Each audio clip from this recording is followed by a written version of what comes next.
آسمان کی اور رات کے وقت آنے والے کی قسم، اور تم کو کیا معلوم کہ رات کے وقت آنے والا کیا ہے؟ وہ تارا ہے چمکنے والا، کہ کوئی شخص ایسا نہیں جس پر کوئی نگہبان نہ ہو۔ تو انسان کو دیکھنا چاہیے کہ وہ کاہے سے پیدا ہوا ہے۔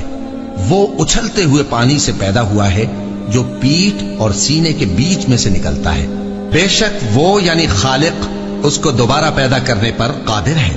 جس دن دلوں کے بھید جانچے جائیں گے تو انسان کی کچھ پیش نہ چل سکے گی اور نہ کوئی اس کا مددگار ہوگا۔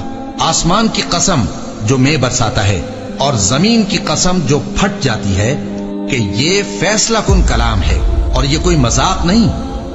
یہ لوگ اپنی تدبیروں میں لگ رہے ہیں اور میں اپنی تدبیر کر رہا ہوں۔ تو اے نبی صلی اللہ علیہ وآلہ وسلم، تم کافروں کو مہلت دو، بس چند